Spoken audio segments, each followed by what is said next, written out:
হালাল রিজিকের পিছনে ছুটি, হালাল রিজিক হয়ে গেলেই বুক ফুলিয়ে বিয়ে করে ফেলবেন। সব সময় বোরখা দেখে পাগল হয়ে যাবেন না, কারণ সব বোরখার পিছনেই দিনদার মেয়ে থাকবে জরুরি না।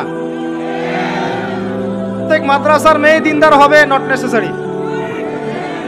জেনারেল শিক্ষায় শিক্ষিত মেয়েও দিনদার হতে পারে, সেও দিনদার হতে পারে, বুঝ থাকতে পারে।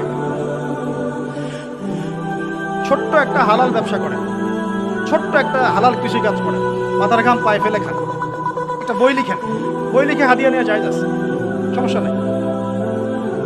অথবা আপনি মাদ্রাসায় পড়ান, মাদ্রাসায় পড়িয়ে আপনি মাসিক অনারিয়াম নিতে পারবেন, সমস্যা নাই। বা সরকারি কোনো জব করেন, সৎ থাকেন, দুর্নীতি করেন না, ঘুষ খায়েন না, যতটুকু সরকার দিচ্ছে নিয়ে নেন, ব্যাস ঠিক আছে, কোনো সমস্যা নাই। মালের জাকাত আদায় করেন, যার যার হক তাকে তাকে দেন, ইনশাল্লাহ কোনো প্রবলেম নেই। আল্লাহর দোহাই লাগে ভাই সুদের কাছে যায় না, আল্লাহর দোহাই লাগে ভাই কিসের কাছে যায় না? আমার সাথে বলেন, আমরা সুদ থেকে তওবা করতেছি। হে আল্লাহ, আমরা সুদ থেকে তওবা করছি। হে আল্লাহ, আমরা শিরক থেকে তওবা করছি। হে আল্লাহ, আমরা বেদাত থেকে তওবা করছি। আমরা হারাম খাওয়া থেকে তওবা করছি, জিনা থেকে তওবা করছি, আমরা ব্যভিচার থেকে তওবা করছি, বেনামাজি থেকে তওবা করছি, যাকাত না দেওয়া থেকে তওবা করছি, সমস্ত কবিরা গুনাহ থেকে তওবা করছি। অটল থাকতে পারবেন তো ইনশাআল্লাহ? যদি ওয়াজ এক কান দিয়ে ঢুকার এক কানে বের করে দেন, আমার এখানে আসাও মূল্যহীন, আপনার এখানে আসাও মূল্য, এই আয়োজনের কোনো মূল্য থাকবে না। বরং কালকে আমাদের মাঠে এই মাটিটা যেখানে বসে আছি আমরা এখন, এই আমার চেয়ারের নিচের মাটি, আপনার বসার স্থানের নিচের মাটি, আল্লাহর কাছে অভিযোগ পেশ করবে। এইখানে এই আলোচনা হয়েছিল, তারপরেও তারা সংশোধিত হয় নাই। আর আমার জন্য আরো বড় বিপদ, দোয়া করবেন যেন আমি এই বিপদ থেকে নিজেকে রক্ষা করতে পারি। যা বলেছি তার উপরে নিজেকে আমল করতে হবে।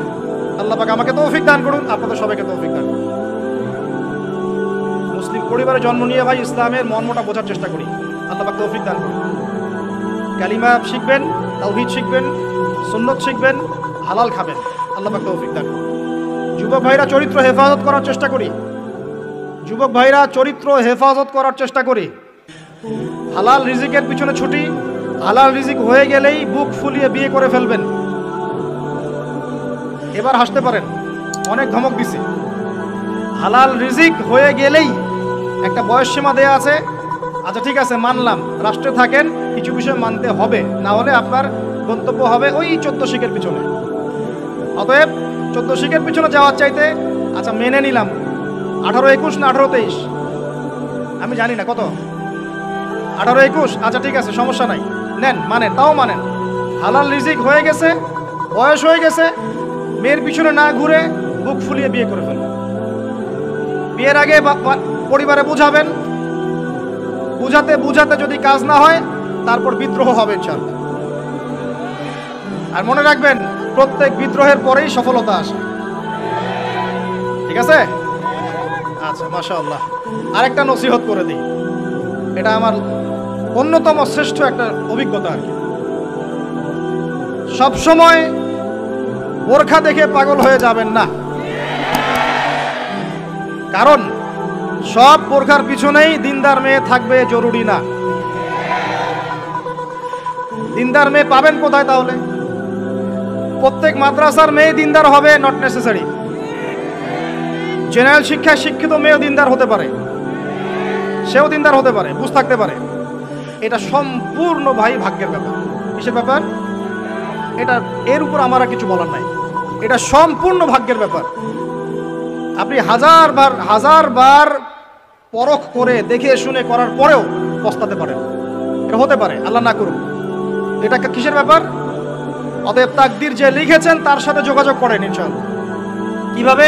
ইস্তেখারার মাধ্যমে, কিভাবে নফল নামাজের মাধ্যমে, কিভাবে সেজদায়, কিভাবে হাত তুলে তাহাজ্জুদে দোয়া করবেন, রব্বানা হাব লানা মিন আজওয়াজিনা ওয়া যুররিয়াতিনা কুররাতা আয়ুন ওয়াজআলনা লিল মুত্তাকিনা ইমামা, এই দোয়া চলবে। অতএব এই ডিসিশনটাতে ভুল করা যাবে না। একবার যদি এই ডিসিশনে ভুল করেন সারা জীবন পস্তাতে হবে। আমরা কি মুসলিম পরিবারে জন্ম নেওয়ার মর্মটা বুঝতে পারছি ভাই? একটা কথা বলি, দেখেন, এই কথাটা একটু ভালো করে শোনেন, তারপরে আমি পরের অংশে আসছি। এখানে আমার কিছু বলার আছে, তারপরে বিশেষ করে দিচ্ছি।